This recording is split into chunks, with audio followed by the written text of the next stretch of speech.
மூன்றாம் உலகப் போர் நீருக்கானது என்கின்றனர் ஆய்வாளர்கள். யாழ்குடா நாட்டின் ஒரு தொகுதி மக்களும் நீருக்காக போராடத் தொடங்கிவிட்டனர்.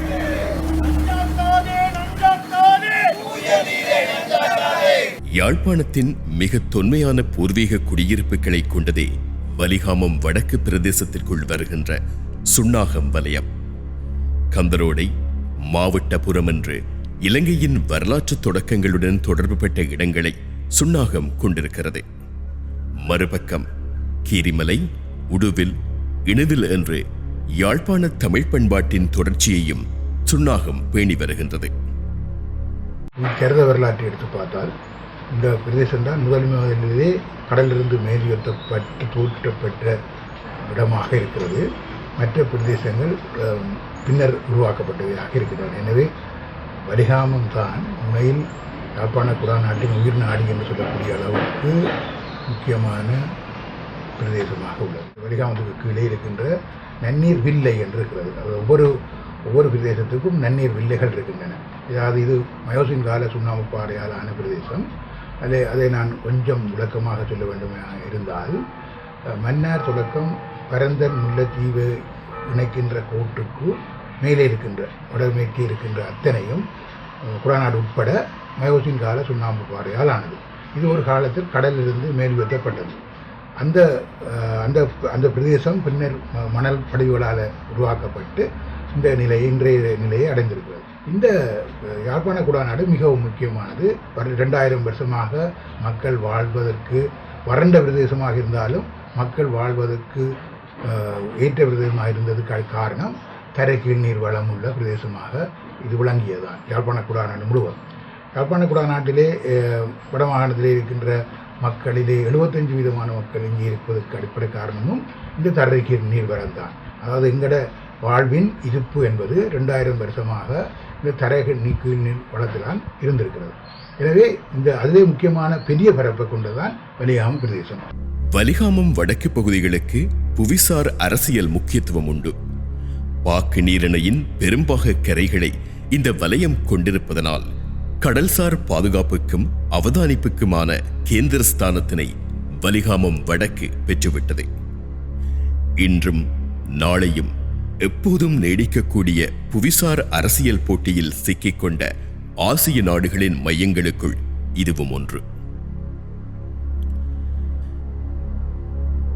இவ்வாறான வரலாற்று, பண்பாட்டு, அரசியல் செழிப்புக்கு சுன்னாகம் வலயத்திற்குள் வருகின்ற நிலமும் சுத்தமான நிலத்தடி நீருமே பிரதான காரணம். இது கொடுக்க குறைவுபடாத விவசாயிகளின் நிலம். கிட்டத்தட்ட 6000 ஹெக்டேர் கொண்ட இந்த நிலப்பரப்புக்குள் 2 லட்சத்துக்கும் அதிகமான மக்களின் வாழ்வியல் இருப்பு கொண்டுள்ளது.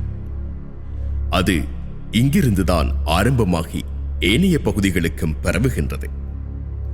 யாழ்ப்பாணத்திற்கும் ஏனைய பகுதிகளுக்குமான உணவு உற்பத்தி இதில் முதல் இடம் பிடிக்கிறது.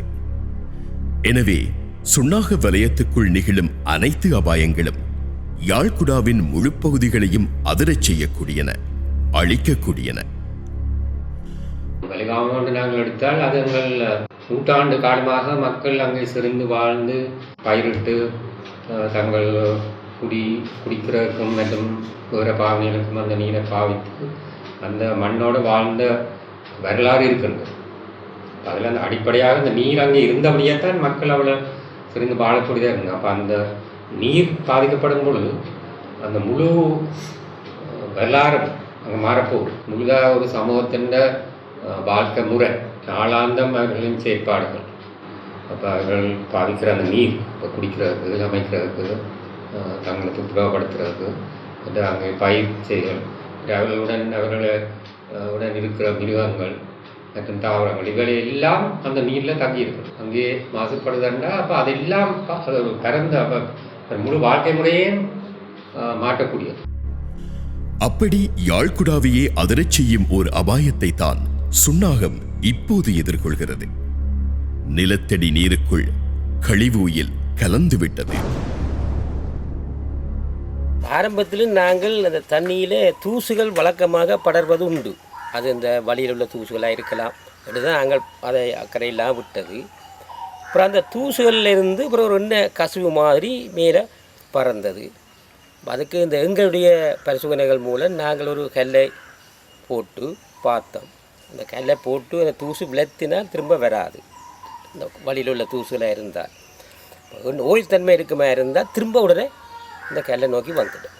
அந்த பரிசோதனையை நாங்கள் எங்களுடைய முறையில் செய்து பார்த்தோம். பார்க்கும்போது அது கல் போட்ட உடனே அந்த ஓயில் திரும்ப கல்லை சூழ்ந்து பிடிக்க துவங்கிட்டது. அதன் பின்பு தான் நாங்கள் இந்த ஒரு குறிக்கப்பட்ட ஏரியாவில் உள்ள ஒரு 15 கிணறுகளை இந்த சரசமூக நிலையம் ஸ்தாபனம் முன்னெடுத்து பரிசோதனைக்கு உட்படுத்தினோம். எங்கள் கிணத்தை நாங்கள் பார்த்து கொண்டால் 3.2 மில்லிலிட்டரில் இருந்தது. சில கிணறுல 8 இருந்திருக்குது, சிலதில் 2.5 இருக்குது. இப்படி 15 கிணறுல 1-2 தவிர ஏனைய 13 கிணறுகளில் இந்த ஓயில் தன்மை காணப்பட்டது. இவர் இங்கு குறிப்பிடும் கழிவு ஓயில் அபாயம் இப்போதுதான் பேசுபொருளாகி இருப்பினும் 2008ஆம் ஆண்டே உணரப்பட்டு உரிய அரசு அதிகாரிகளுக்கு விவசாயிகளால் அறிவிக்கப்பட்டுள்ளது. ஆனால் அரசு அதிகாரிகள் கவனமெடுக்கவில்லை. அவ்வாறு கண்டுகொள்ளப்படாமையின் விளைவு யாழ் குடாநாட்டுக்கு நீர் கொடுக்கும் 4 நிலத்தடி நீரோட்ட பாதைகளிலும் பிரதானமானதும் மிக பெரியதுமான வலிகாமம் நீர்ப்படுக்கைக்குள் கழிவு ஓயில் பறந்துவிட்டது. அது வலிகாம வலயத்தின் பல பகுதிகளுக்கும் பரவியிருக்கின்றது. ஒவ்வொரு இந்த வலயங்களுக்குள்ளேயும் நாங்கள் இந்த நீர்ப்பீடங்களை கீழே தரைக்கீழ் நீரை அடையாளம் காணலாம். வலிகாம பிரதேசத்தின் கீழ்ப்பகுதியிலே ஒரு நீர்ப்பீடம் இருக்கிறது, அது நன்னீர்ப்பீடம் இருக்கிறது.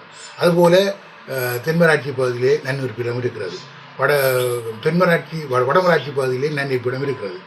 பகுதியிலே சாட்டி என்ற இடத்திலே நன்னீர்ப்பீடம் இருக்கிறது. இந்த இப்படியான 4 தண்ணீர்ப்பீடங்களைத்தான் நாங்கள் அடையாளம் காணுகிறோம். இந்த இதிலே மிக முக்கியமானதும் மிகவும் கூடிய பரப்புகளை கொண்டதும் வலிகாமம் நன்னீர் பிரதேசம்தான். இந்த நீர்ப்படுக்கைக்குள் எப்படி கழிவுயில் கலந்தது? கடந்த 5 வருடத்தில் ஒரு வருடத்தில் 80,000 லிட்டர் கழிவு ஓயில் இந்த 150 அடி ஆழத்தில் நீர்ப்படுக்கைக்குள் வலிகாமன் நீர்ப்படுக்கைக்குள் ஒரு வருடத்தில் 80,000 லிட்டர் படி கடந்த 5 வருடத்தில் 4 லட்சம் லிட்டர் உள்ளுக்குள் பூத்தப்பட்டிருக்கிறதாக தகவல்கள் தெரிவிக்கின்றன.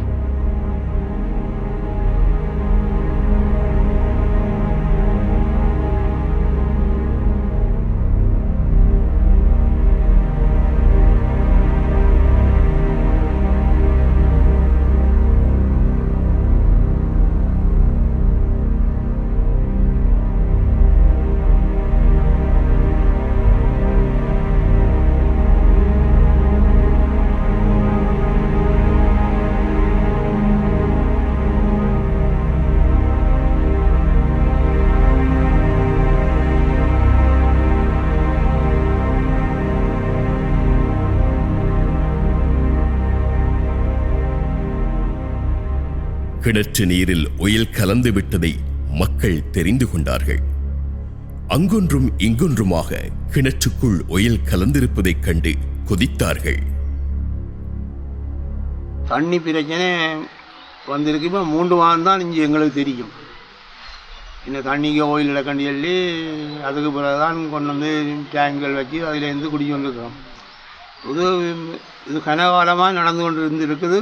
ஆனால் எங்களுக்கு அதை பற்றி தெரியாத விட்டபடியால் நாங்கள் அதைத்தான் பாவிச்சு கொண்டோம், குடித்தோம், இதண்டோம், எல்லாம் செய்தோம். நாங்கள் அந்த ஓயில் தண்ணியை நாங்கள்லாம் குடிச்சோங்க. இந்த காலம் போச்சுது. இனி இருக்கிற பிள்ளைகளுக்கும் மற்றவைக்கும் என்னென்ன நடக்க போகுதுன்னு தெரியாது. முதல் சாப்பாடும் தண்ணியும் தான் முக்கியம். சாப்பாடும் கூட ஆண்டினா சாப்பிடவும் இல்லாது, தண்ணி கூட ஆண்டினா மனிதன் குடித்தாலும் அவன் இருக்கவும் இல்லாது. அதே தண்ணியை குடிச்சு ஒரு இருமலும் மிச்சு குத்தும் வந்து நாங்கள் தெல்லிப்பள்ளி ஆஸ்பத்திரியில் இருந்தேன். அதுக்கான அத்தாட்சி இருக்குது. அந்த வருத்தத்துக்கு இதெல்லாம் ஏற்பட்டு வேண்டும்.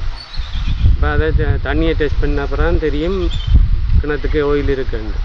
விவசாயத்துக்கு உதவாது இந்த தண்ணியை நேராது விவசாயத்துக்கு வைக்கணும். இந்த வெங்காயம் எல்லாம் மேல் கருக்கல் பிடிக்குது, மற்றபடி கோவா எல்லாம் புள்ளி விழுகுது. அப்படி விவசாயத்துக்கே உதவாது. இப்போ கட்டுறதுக்கு கூட எடுக்க வேணான்னு சொல்லி நம்ம உண்மையான மேசன் மாதிரி சொல்லினா கட்டுறதுக்கே பாவிக்கப்படாதான் ஓயில் கலந்தது என்ற நொய்து போமாம் கட்டுறேன். இப்போ சீமந்து குழச்சி கட்டேக்க ஆயில் கலந்தாண்டா அதில் ஒரு தன்மை குறையுமா, இறுக்கம் வராது. அண்மையில் அங்கே ஒரு வீடு இருக்குது, சதாசிவம் என்பவருடைய வீடு. அதில் அவர்கள் அந்த வீட்டில் இருக்காமல் வேறொரு அயல் கிராமத்தில் உள்ள வீட்டில் இருக்கினோம். அவைக்கு 2 வீடோ 2-3 வீடு இருக்கிற மாட்டோம். அங்கே போயினோம். அந்த வீட்டில் வாடகைக்கு யாருமே குடி வருவது இல்லை. அந்த தண்ணியில் ஓயில் மனம் கூட இருக்குது, ஓயில் கலந்த மனமும் இருக்குது. எங்களுடைய கிணத்துல ஓயில் கலந்துருக்கிறதால எனக்கு குடித்த உடனே கண் இமையெல்லாம் கடிக்கும். என்னோடய வைப்புக்கு உடம்பு முழுக்களும் கடி. அதால் இப்போ அவருக்கு வைத்தியம் செய்து கொண்டு தான் இருக்கிறோம். மற்ற கண் எரியுது, இதிலெல்லாம் வெள்ளை பிடிக்கும் தோலில் முதலாவது. அதை விட இவே தண்ணி வைக்கணும் தானே, இந்த தண்ணி தனியாக குடிக்கிறதுக்கு மட்டும்தான் வைக்கணும். இப்போ எங்களுக்கு கால்நடைகள் இருக்குது, கோழி இருக்குது, நாய் இருக்குது, அதுக்கெல்லாம் எந்த விதமான இந்த தண்ணியை அதுக்கு வைக்கிறதால அதில் பாதிப்பு வருது. அடுத்தது இங்கே எல்லாம் சின்ன குழந்தை பிள்ளைகள் இருக்குது, 6 மாதம் 1 வயது பிள்ளைகள். அதுக்கெல்லாம் இந்த தண்ணியில் குளிப்பாட்டினால் எப்படி இருக்கும், இதை சிந்திக்க வேணும். தற்சமய சூழ்நிலையில் பார்க்க போனால் நாங்கள் எங்களோட ஊரை விட்டு வெளியெல்லாம் போக வேண்டிய சூழ்நிலாம் பிறந்திருக்குது. ஏன்னா ஒட்டுமொத்தமாக போக வேண்டிய சூழ்நிலாம் பெறும். ஏன்னா இது ஏதாவது ஒன்று செய்யாட்டி இப்போ கட்டாயம் இதை செய்து தர வேணும். ஆனால் இவையெல்லாம் என்னென்று கேட்டால் ஒவ்வொரு ஆக்களும் பின்னடித்து கொண்டு நிற்கிறோமே ஒழிய யாரும் முன்னுக்கு நின்று செய்கிற அளவில் இல்லை. அதான் இந்த முக்கிய பிரச்சனை. இப்போ ஏற்கனவே எங்களுடைய பிஹெச்ஐ மாதிரிலாம் இதை செக் பண்ணியிருந்தால் அந்த கீழே போயிருக்கா என்று அவைக்கு அதிகாரம். இப்போ நாங்கள் போய் பவசனுக்குள்ளே பார்க்க இயலாது. எம்ஓஜுக்கோ பிஹெச்ஐக்கோ போய் பார்க்கக்கூடிய டேலண்ட் இருக்குது. அவை சட்டத்தின்படி பார்க்கலாம், அவையெல்லாம் பார்க்கல. அப்போ இங்கே வாட்டர் சப்ளை ஒரு கிணத்துல இருந்தால் கந்தூரோடைய தண்ணி போனது. அந்த தண்ணி குடித்தால் எண்ணெய் மனம்தான் வரும். இதை வாட்டர் சப்ளை டெஸ்ட் பண்ணி தெரிஞ்சு கொண்டே பொக்கனை என்ற இடத்துல கொண்டே இப்போ அங்கே இது தண்ணி எடுத்தினோம். அது இப்போ அது எண்ணெயோ என்னவோ எனக்கு தெரியாது. ஆனால் இதை வெளியிடையில அவை கேட்க சொல்லினா உங்களோட பகுதிக்கு நாங்கள் அறிவிச்சு போடுறோம்ண்டு எங்களுடைய ஆகணும். இதாவது மூடி மறைக்கப்பட்ட ஒரு விஷயம். இதால தான் நாங்கள் இன்றைய கஷ்டப்படுறோம். இல்லாட்டி வேலைக்கே எல்லாருக்கும் தெரிஞ்சிருக்கும். மக்கள் இந்த பிரச்சனையின் விபரீதத்தை விளங்கிக் கொண்டு எதிர்ப்பு போராட்டங்களில் ஈடுபட்டனர். இன்று இங்கே ஒரு அடையாள உண்ணாவிரத போராட்டம் ஒன்றிலே ஈடுபட்டு கொண்டிருக்கிறோம். நானும் வேறு வைத்தியர்களும் மேலும் பல்வேறு அமைப்புகளும், பல்கலைக்கழக மாணவர்கள், பாடசாலை ஆசிரியர்கள், மாணவர்கள் போன்ற பல்வேறு வகைப்பட்டவர்களும் இங்கு இந்த போராட்டத்தில் ஈடுபட்டிருக்கிறார்கள். உங்களுக்கு தெரியும், அண்மை காலமாக யாழ் குடாநாட்டிலே இந்த நிலத்தடி நீரானது எண்ணெய் கசிவினால் மாசுபட்டு கொண்டிருக்கிறது என்றதனான ஒரு பிரச்சனை ஒன்று உருவாகியிருந்தது. அந்த பிரச்சனை மெதுவாக பெரிதாகி இன்று ஒரு மிக பெரிய ஒரு முக்கியமான ஒரு பிரச்சனையாக வளர்ந்து உள்ளது. நேற்று கிடைத்த தகவலின்படி இந்த நிலத்தடி கழிவு எண்ணெய் ஆனது நீரினுள் கலந்து தாவடி, இணுவில், கொக்குவில் போன்ற பகுதிகள் வரைக்கும் சென்றுள்ளது சுன்னாகத்திலிருந்து. இந்த நீரை பருகுவதால் ஏற்படும் அபாயங்கள் குறித்தும் நீண்டகால நோக்கிலான உடல் உள பாதிப்புகள் குறித்தும் பல்வேறு தரப்பினரும் ஊடக சந்திப்புகளை நடத்தினார்கள். 150 கிணறுகளில் மேற்கொள்ளப்பட்ட ஆய்வில் 109 கிணறுகளில் கழிவு ஓயில் கலந்திருப்பது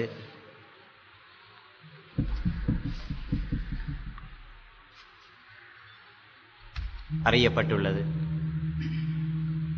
இது மேலும் பல இடங்களுக்கு விஸ்தரிக்கப்படும் தன்மை காணப்படுகிறது.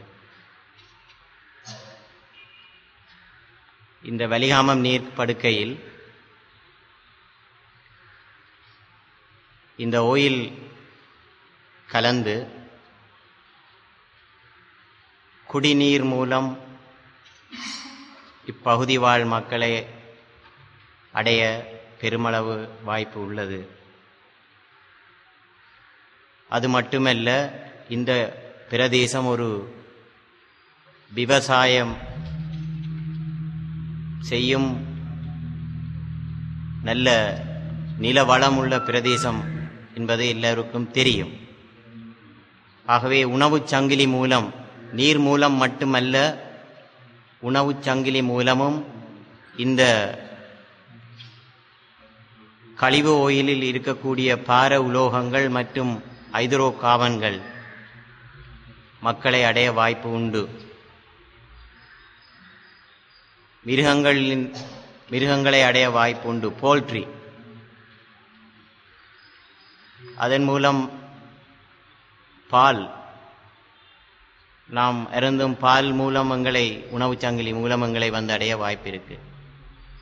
அது மட்டுமல்ல, இப்பிரதேசத்தில் விளைவிக்கப்படும் விவசாய உற்பத்தி பொருட்கள் இந்த பிரதேச மக்களுக்கு மட்டுமல்ல, யாழ்ப்பாண பிரதேச மக்களுக்கு மட்டுமல்ல, மற்ற இடத்து மக்களுக்கும் கொண்டு செல்லப்பட்டு விற்கப்படுகிறது. ஆகவே இது இந்த இடத்துக்குரிய பிரச்சனை மட்டுமாக கருதாமல் எதிர்காலத்தில் இந்த பிரதேசம் தாண்டி இருக்கக்கூடிய மக்களையும் பாதிக்கக்கூடிய வகையில் என்னால் ஊகித்து உணரக்கூடியதாக இருக்கிறது. முதலாவதாக இதில் காணப்படும் லெட், அது உடனடியாக தாக்கத்தை ஏற்படுத்தி இரத்தச்சோகையை ஏற்படுத்தும் வாய்ப்பு இருக்கிறது.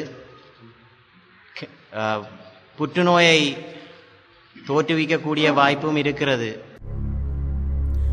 எதிர்ப்பு போராட்டங்கள் ஒருபுறம் நடக்க, கழிவுயில் கலப்பதற்கு காரணமாக இருக்கின்றது என்று சந்தேகிக்கப்படும் நொதர்ன் பவர் நிறுவனத்தின் இயக்கத்தை நிறுத்துவதற்கான சட்ட நடவடிக்கைகளும் மேற்கொள்ளப்பட்டன.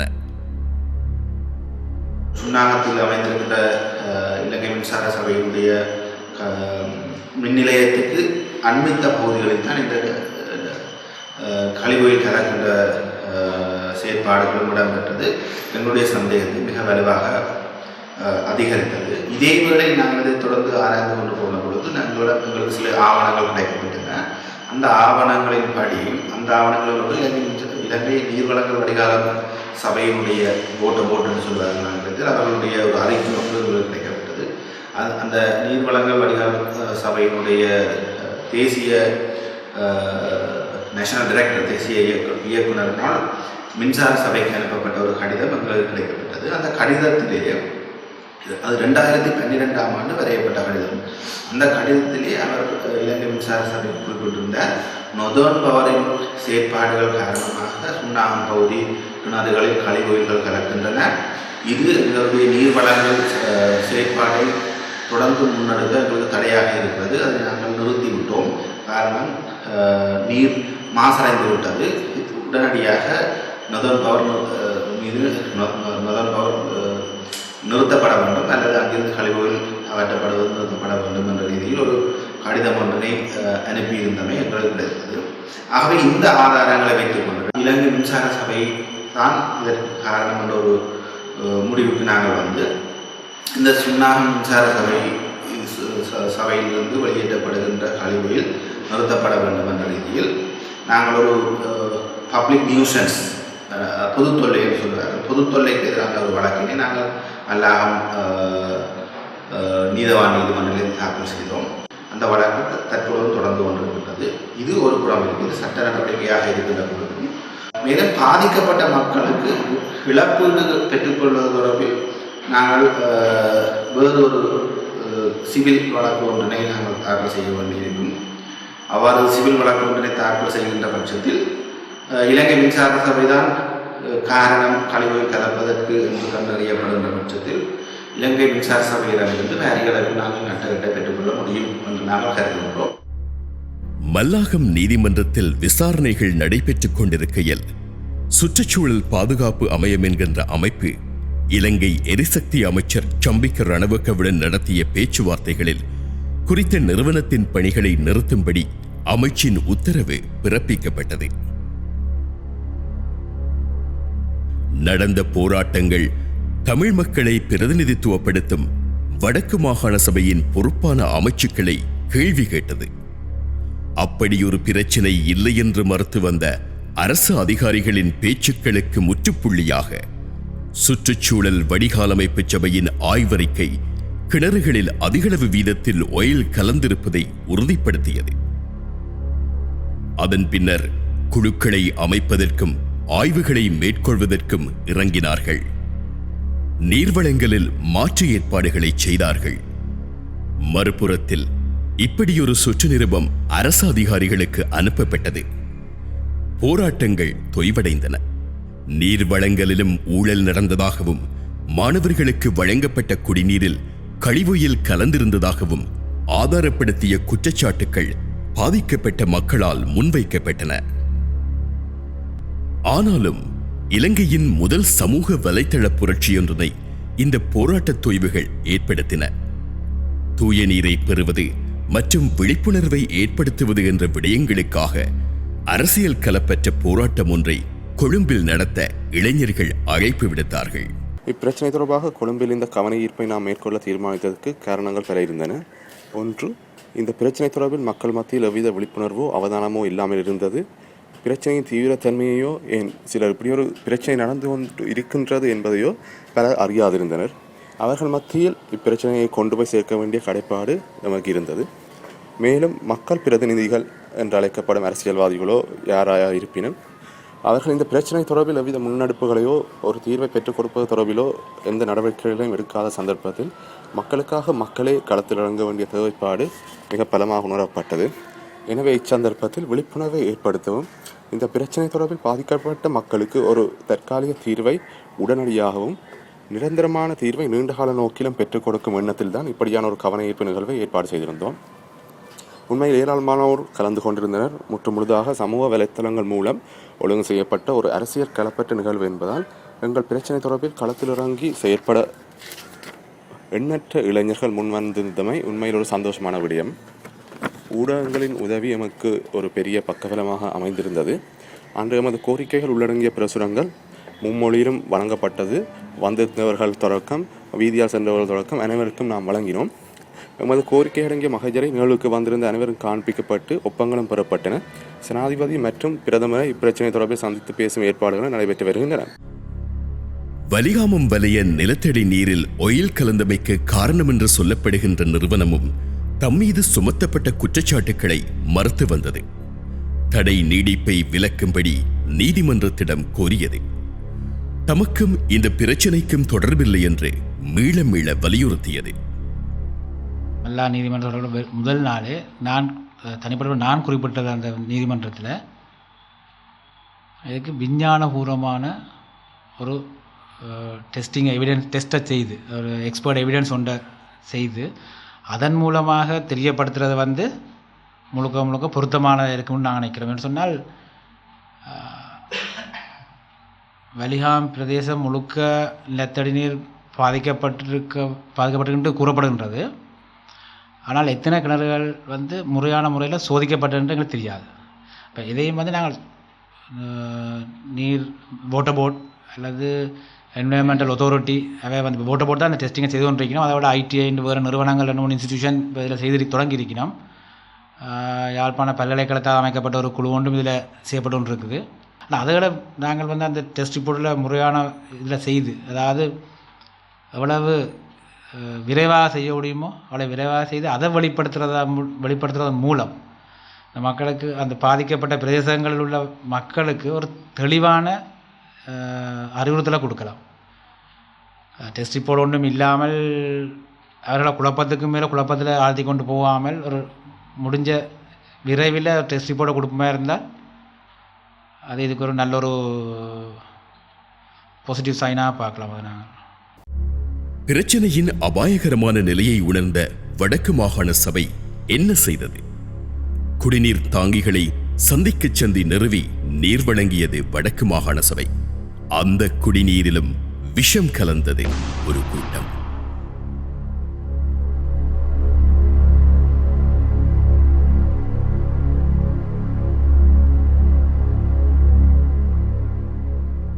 வலிகாம நீர்ப்படைகளில் கழிவுயில் கலந்தமையால் ஏற்படும் விளைவுகள் என்ன?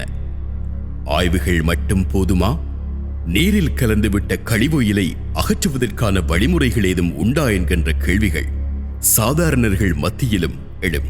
நீண்டகால அடிப்படையில் தான் இந்த நச்சுத்தன்மை உண்மையில் விளைவுகளை ஏற்படுச்சு. ஈய நஞ்சூட்டலை எடுத்துக்கொண்டால் அது சிறிது சிறிதாக அந்த உடம்பில் சேரும் பொழுது அதன் தாக்கம் அதிகரித்து கொண்டு வரும். குறிப்பாக நரம்பு மண்டலத்தை அது செறிவு அதிகரிக்கும் பொழுது தாக்கும். அப்போ அதனால் தான் சொல்லுகிறோம் சிறு பிள்ளைகளில் இந்த ஈய நஞ்சூட்டல் வந்து அதிக அளவு தாக்கத்தை ஏற்படுத்தும். இப்போ சிறு பிள்ளைகளில் அவர்கள் இந்த ஈயம் கலந்த தண்ணியை குடித்து கொண்டு வந்தால் அவர்களுக்கு ஏற்படும் பாதிப்பு வந்து மிகவும் அதிகமாக இருக்கும். ஆனால் ஆரம்ப நிலையில் இதெல்லாம் கண்டுபிடிக்கிறது கஷ்டம். ஏன்னா மிக குறைந்த அளவு சரிவில் ஈயம் இருந்தால் அது வந்து குருதிச்சோகை போன்ற நிலைமையை குருதியில் ஏற்படுத்தும். வேறு எந்த அறிகுறியும் தெரியாது. ஆனால் நாளடைவில் அதாவது இந்த பாதிப்பு வெளியே தெரிய வர பல வருடங்கள் எடுக்கலாம். ஏற்கனவே 2-3 வருடங்களாக இந்த பாதிப்புகள் ஏற்பட்டிருக்கலாம். ஆனால் உடனடியாக இது தெரிய வராது. இந்த பாதிக்கப்பட்ட இடங்களில் நீர் வடிகட்டிகளை பயன்படுத்த வேண்டும். அப்போ அது பல வகையான சர்வதேச மட்டத்தில் உள்ள பல்வேறு நிபுணர்கள், வேறு துறைகளில் உள்ள நிபுணர்கள் அவர்களுடைய எல்லாம் கலந்துரையாடி இதை விட பலவிதமான ஆய்வுகளை மேற்கொண்டவர்களுடன் கதைத்து நாங்கள் அறிந்து கொண்டது என்னென்னு சொன்னால், இந்த carbon filters, activated carbon filters என்று சொல்லுவோம். அதாவது தூண்டப்பட்ட கார்பன் வடிகட்டிகள் நச்சு பதார்த்தத்தை உறிஞ்சும் தன்மை கொண்டது. கார்பன் கட்டிகள் அந்த காலத்திலேயே அது சொல்லுவார்கள், அந்த சாப்பாட்டில் கார்பன் கட்டி இருந்தால் கறிக்கட்டி ஒன்று வச்சா அந்த சாப்பாடு பழுதாகாது என்று சொன்னால் அந்த கார்பனுக்கு அந்த தன்மை இருக்குது. வடிகட்டி முறைகள் பல இருக்கின்றன. நானோடெக் உட்பட பல வகையான தொழில்நுட்பங்கள் பயன்படுத்தப்படுறதுனா இலங்கைக்கு நாங்கள் சொல்லுகிறோம், இந்த இலங்கை வந்து உண்மையில் இந்த சிரட்டைக்கரியை ஏற்றுமதி செய்யும் ஒரு நாடாக இருக்கிறது. இலங்கையில் நிறைய தென்னை மரங்களும் தேங்காய் சிரட்டையும் எடுக்கக்கூடியதாக இருக்கிறது, தென்னை சிரட்டையும் எடுக்கக்கூடியதாக இருக்கிறது. அப்போ இதை வந்து நாங்கள் மலிவான முறையில் அவற்றை எரித்து அந்த கார்பன் கட்டைகளை இந்த ஃபில்டரில் நீர் வடிகட்டிகளில் போட்டு அதுக்குரிய வரைபடம் கூட நாங்கள் செய்து வைத்திருக்கிறோம். அதாவது உரிய அந்த துறையை சேர்ந்த நிபுணர்களுடன் சேர்ந்து இதை மலிவான முறையில் 1000-2000 ரூபாய்க்குள்ள ஒவ்வொரு வீட்டிலையும் இந்த வடிகட்டிகளை நிறுவலாம்.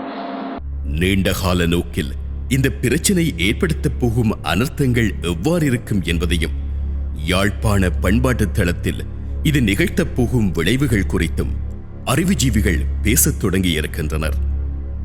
பாதிக்கப்பட்ட பகுதியை அனர்த்த வலயமாகவே பிரகடனப்படுத்த வேண்டும் என்கின்ற கோரிக்கைகளும் முன்வைக்கப்படுகின்றன. கொஞ்சம் வளமான நிலமண்ட மட்டும் இங்கே கூட அந்த காணின்ற விலை கூடுதலாக போகிறது. இப்போ திடீரென காணின்ற விலை குறைஞ்சது மட்டும் இல்லாமல் காணியை யாருக்கும் வாங்கவே விருப்பம் இல்லை. மற்றது எதிர்காலத்தில் நீண்ட கால போக்கில் நாங்கள் இங்கே பார்த்தோம்னு சொன்னால் இங்கே இந்த யாழ்ப்பாண அமைப்பில் சீதன முறை ஒன்று இருக்குது, வீட்டோடு சேர்ந்து சீதனம் கொடுக்குறது. அப்போ இந்த இங்கே உள்ள சுண்ணாரில் காணி வீடு கொடுத்தா யாருமே ஏற்றுக்கொள்ள முடியாத சந்தர்ப்பம் ஏற்பட்டதுக்கு இப்போவும் சொல்லியிருக்கணும், சுண்ணாத்து காணியோ வீடோ எங்களுக்கு வேண்டாம்ன்ற மாதிரி சில பேச்சுவார்த்தைகளில் அடிபட்டிருக்கிறதாகவும் அறியும். மக்களில் இருக்கிற ஒரு எதிர்பார்ப்பும் இப்போ ஒரு இடத்துல நம்பி அவர்கள் நீண்ட கால இதோட வாழ்ந்தவர்கள் இவ்வாறு மாறி இன்னொரு புதிய இடத்துல போய் திரும்பவும் வாழ்க்கையை அமைக்கணும்னா அவர்களின் மனநிலையிலேயும் ஒரு சிறந்த அந்த அர்த்த நிலை, எதிர்காலத்தை பற்றி ஒரு அந்த இருக்கிற நம்பிக்கையில் ஒரு மாற்றம், இப்போ இவையும் சில குழப்பங்களே ஏற்படுத்தலாம். இப்போ இவ்வாறு பல விளைவுகள் வரலாம். நாங்கள் எல்லாத்தையும் கூறுவது கஷ்டம். ஓரளவுக்கு எங்களுக்கு இப்போ நடந்த போர், சுனாமிக்கு பிறகு நடந்த சில இவற்றை பார்த்தும் சொல்லக்கூடியதாக இருக்குது. மக்கள் பெரிய இந்த பிரச்சனையை எழுப்புவதால் இப்போ தான் ஓரளவுக்கு அதிகாரிகள் அதை பற்றி கதைக்க தொடங்கியிருக்கிறார்கள். இப்போ இதை ஒரு முக்கிய ஒரு பிரச்சனையாக எடுத்து உதாரணமாக இதை ஒரு டிசாஸ்டர் வந்து அவர்கள் அதை அவ்வாறான ஒரு நிலைமைக்கு வந்தால் நினைக்கிறேன் இவ்வாறான வளங்களை பெற்றுக்கொள்வது மிக லேசாக இருக்கும். அதுக்கான மாட்டுப்பாடியில் கண்டுபிடிப்பதற்கான செயற்பாட்டில் இறங்குவதற்கு நினைக்கிறேன் அவ்வாறான ஒரு நிலைமை தேவைப்படுது.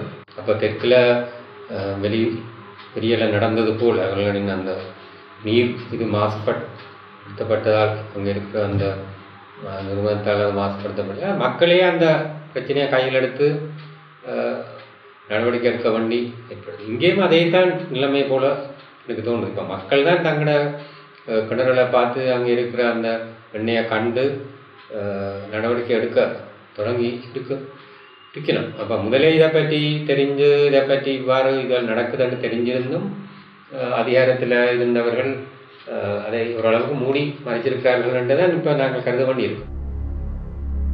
பிராந்தியத்தில் மக்கள் நலன் சார்ந்து செயற்பட வேண்டிய பெரும் பொறுப்பு ஊடகங்களுக்கு உண்டு.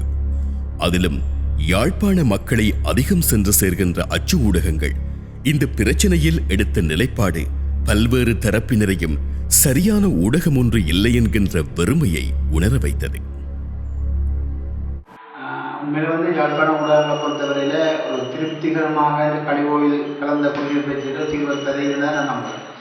குறிப்பாக ஊடகங்களுக்குரிய முக்கியமான பங்கு மக்களுக்கான விழிப்புணர்வு, தான் சார்ந்த சமூகம் சார்ந்த விழிப்புணர்வு ஏற்படுத்த வேண்டிய கடமை ஊடகங்களுக்கு.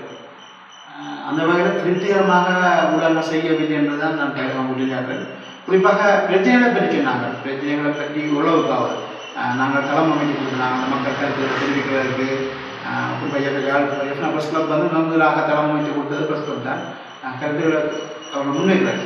ஆனால் அந்த கருத்துக்கள் அவர்களுடைய முன்வைத்த கருத்துக்கள் பிரச்சனைகளை வெளிக்கொண்டாலும் அதே விட அவர்களுக்கு இடைக்கால தீர்வு, நிரந்தர தீர்வு, 2 கட்ட தீர்வுகளை பெற்றுத்தருவதற்கு ஊடகங்கள் தவறுகிறது.